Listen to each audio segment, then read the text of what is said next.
This is the 18 WJTS News. In tonight's news, Jasper City Council hears a presentation on economic resilience. DuBois County Sheriff Tom Kleinhelter releases a summary of his first 100 days in office. And volunteers remove 22 bags of garlic mustard from the Ferdinand State Forest. In sports, Kurt Guxell talks with Jasper soccer standout Tyler Hunter, who signs to play college soccer. And on WJTS Informed tonight, Paige Mundy and Heather Nichols discuss DuBois County Cares and its mission. All this and more coming up next on 18 WJTS News.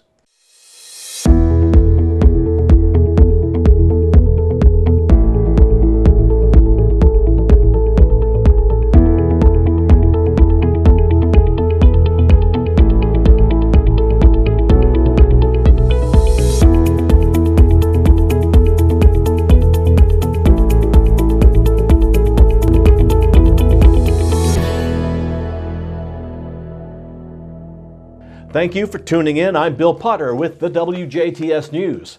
Jasper City Council heard a presentation on DuBois County's economic resiliency Wednesday night. The study, presented by Amanda Straight and Chris Holcomb with Thomas P. Miller and Associates, examined the variety of jobs within the county.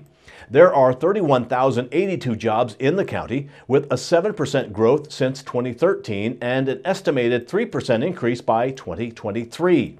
Currently, DuBois County ranks 2,507th out of 3,142 counties across the United States in industry diversity. Having a variety economically provides the ability for counties to recover quickly in the event of financial hardship. 11,947 jobs in DuBois County represent manufacturing jobs alone. That is 38.4% of the total jobs. Highlighting further, 23.5% of the jobs are in the furniture industry. Since 2013, manufacturing jobs have expanded by 9%, but estimates place the continued growth of the industry at only 1% by 2023. The study examined ways Jasper can strengthen the resiliency of DuBois County's economy, in part by looking at comparable counties DuBois can aspire to. One such method is to look at what products are currently imported into the county that we could potentially produce in the county. Another approach suggested expanding opportunities within the current industries already here. Asking the question what other products can be produced within industries like woodworking. The third route is through complementary industries, areas that can benefit the established employers already here. Ultimately, the goal of the study is to look at possible needs for the city to address as they begin building a new comprehensive plan for Jasper.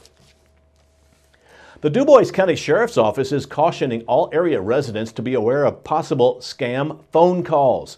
Recent scam phone calls claim that they are bail bondsmen or Sheriff's Office employees attempting to gather bond funds for friends or family members who have been arrested. The Sheriff's Office believes these scammers are gathering information from social media such as Facebook to acquire details about you or your acquaintances. The scam callers claim that an arrest has been made and will ask for payment by phone and will commonly ask for payment by gift cards or money orders. The DuBois County Sheriff's Office will never contact anyone by phone requesting bonds be paid electronically with gift cards or money orders. Bonds can be paid at the DuBois County Courthouse during business hours or at the DuBois County Security Center anytime. If you have questions regarding payment of bonds, contact the DuBois County Security Center at 812-482-3522, 812-482-3522. During his campaign last year, DuBois County Sheriff Tom Kleinhelter stated that he was going to be your new voice, and he has every intention to be just that and to keep the public informed. A little over 100 days has passed into the term, and he gave WJTS TV an update as to what is happening with your sheriff's office. Chris Falkenberg was promoted to chief deputy from a patrol sergeant. Jesus Monarez was promoted to detective sergeant, and Pat Fleming was promoted to sergeant. The department hired Ethan Gogol and Troy Leinenbach, who were jail officers, and Josh Himmer, a former Huntingburg police officer, to fill open deputy positions. With the two jailers being hired as deputies, they needed to hire 4 new jail officers. Nathan Clark and Jamie Rashi came to the jail from Community Corrections. Kyle Eckert was previously employed with the Pike County Sheriff's Office, and Austin Kane have been hired to fill the jail officer positions. 3 of their experienced deputies, Clint Gogol, Brad Kendall, and Lance Lori, volunteered and graduated from a field training program to help in the training of new officers once they graduate from the Law Enforcement Academy. Randy Snell, the jail commander, expanded the commissary for the inmates, which has already been proven to lessen their anxiety and made for better behavior from the inmates. The department contracted with PayGov, which is allowing inmates to bond out of jail using a credit card. They will continue to review where it makes sense to have credit card use. The kitchen switched food providers, which has allowed the office to drop the price per meal average about 20 cents per meal. The savings from that could be in excess of $20,000 a year. The department also progressing on the justice system study, and Kleinhelter would welcome any thoughts the public has on this. Several items that Kleinhelter would like to add over the next several months would be to have the system to provide video visitation installed. Having the ability to provide that reduces the amount of time that jail officers are escorting the inmates to and from their cells. It also allows for the inmates' loved ones to visit from their home if they so choose. He also intends to continue to look at and renegotiate existing contracts to get the best possible price for our office and the taxpayers. Kleinhelter says he is extremely honored to be your new voice and will continue to do what is best for DuBois County.